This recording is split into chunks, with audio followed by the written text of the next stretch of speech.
Welcome to my channel. I share new life stories here every day, and I'd really appreciate it if you hit subscribe and liked my video. It helps the channel grow and lets me know you enjoy this content.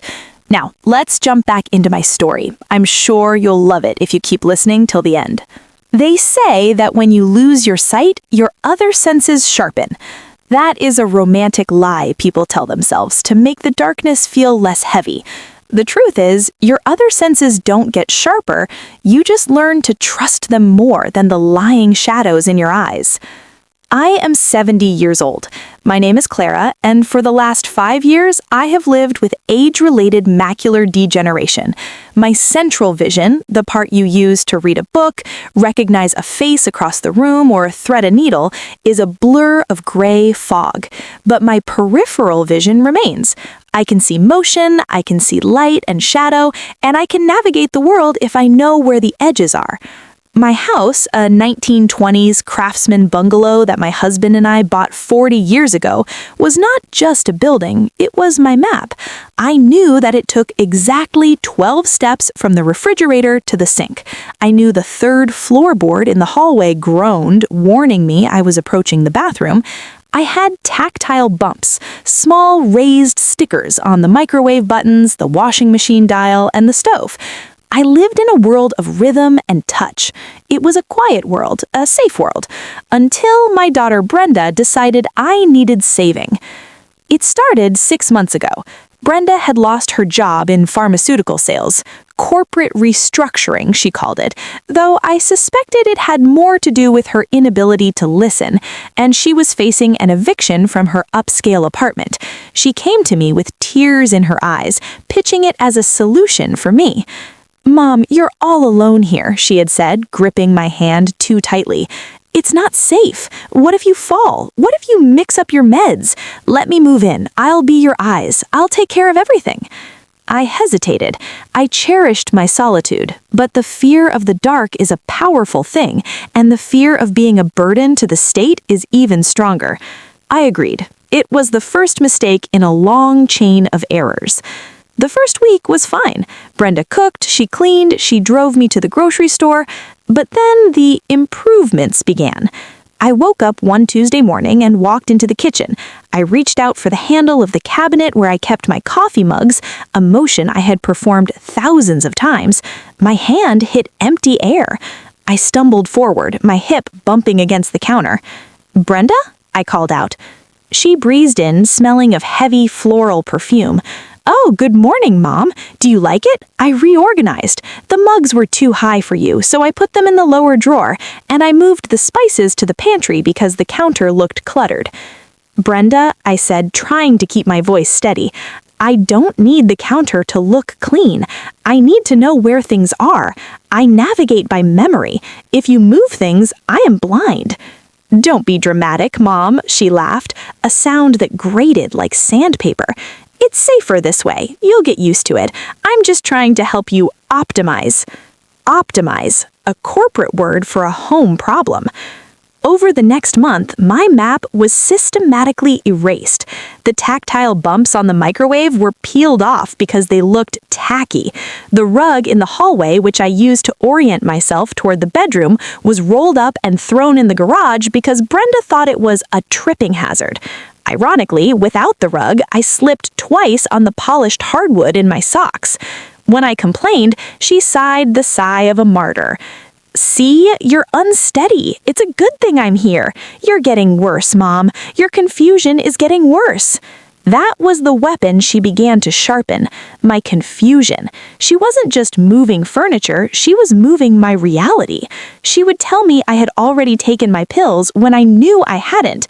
She would tell me it was raining when I could feel the heat of the sun through the window.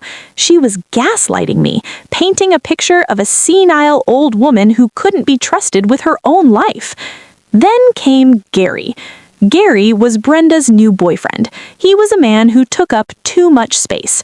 I couldn't see his face clearly, just a large looming shape, but I could smell him, stale tobacco, cheap body spray, and the distinct metallic tang of light beer. He didn't ask to move in, he just accumulated. First a toothbrush, then a duffel bag, then a recliner that appeared in the living room, blocking my path to the window. "He's just crashing for a few days," Brenda said. "He's going through a rough patch." The rough patch turned into a month. My quiet sanctuary became a cacophony. The television was always blaring sports. The kitchen was always a mess of dirty dishes that I would reach for and cut my fingers on. One evening, I walked into the living room, counting my steps. 1, 2, 3, arm of the sofa. My hand reached out for the soft velvet of my sofa. Instead, it hit warm, damp skin. Gary! He was sitting in my seat, shirtless. "Whoa, watch the hands, Clara," he chuckled. He didn't move. "You're in my seat, Gary," I said, stiffening, "and please put a shirt on in the common areas." "Relax, Clara," Brenda's voice came from the kitchen. "He's comfortable. Don't be such a prude. Besides, it's his house too, right? He helps out." Gary did not help out. Gary ate the roast beef I bought. Gary drank the wine I had saved for holidays. Gary left his heavy, steel-toed work boots in random places throughout the house, landmines waiting for me to step on them. I retreated. I spent my days in my bedroom, listening to audiobooks, feeling my world shrink to the size of a mattress. I heard them downstairs, talking. "She's really losing it, babe," Gary said one night. The floorboards conducted sound perfectly. "She walked into the wall yesterday." "I know," Brenda replied. "I'm looking into brochures. There's a place, Sunset Meadows, assisted living. If we get her in there, we can refinance this place. The equity is huge. We could pay off your truck and start that business." My heart hammered against my ribs. Sunset Meadows. I knew that place. It was a warehouse for the dying. It smelled of bleach and despair. They weren't here to care for me. They were here to wait for me to give up. They were squatters waiting for the vacancy sign. The breaking point arrived on a rainy Thursday. I needed water. I was thirsty, and my throat felt like sandpaper. I opened my bedroom door and listened. Silence. The TV was off. I assumed they were out or asleep. I began my journey to the kitchen. I kept my hand on the wall, trailing my fingertips along the dado rail, my lifeline. I reached the end of the hall and turned toward the kitchen. 12 steps to the sink. 1, 2, 3, 4. My foot caught on something heavy and unyielding. It wasn't a rug. It wasn't a piece of furniture I knew. It was hard leather and laced. Gary's boots left directly in the center of the walkway. I pitched forward. I tried to catch myself, but my hands found only air. I hit the hardwood floor with a sickening crack. Pain, sharp and hot, exploded in my right hip.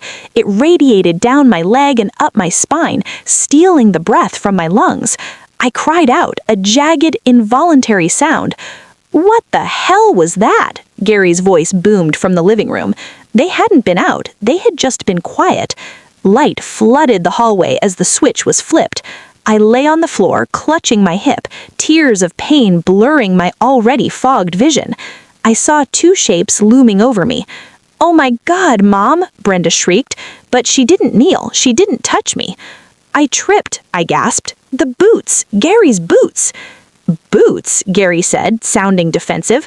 "I didn't leave them there. She probably kicked them there. She's blind as a bat."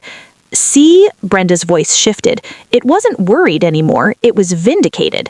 "This is it, Gary. I told you. She can't live here alone. She's a danger to herself. This is it. This is the sign." I lay there, the pain throbbing in time with my heartbeat. I looked up at the blurry outline of my daughter. She wasn't calling an ambulance. She was standing with her hands on her hips, looking at Gary. "We need to call the social worker tomorrow," Brenda said. "We can declare her incompetent. This fall proves it. We can get emergency custody." "Help me up," I whispered. "No, don't move her," Gary said, cracking a beer can. "Wait for the paramedics. Let them see her like this. It helps the case." It helps the case.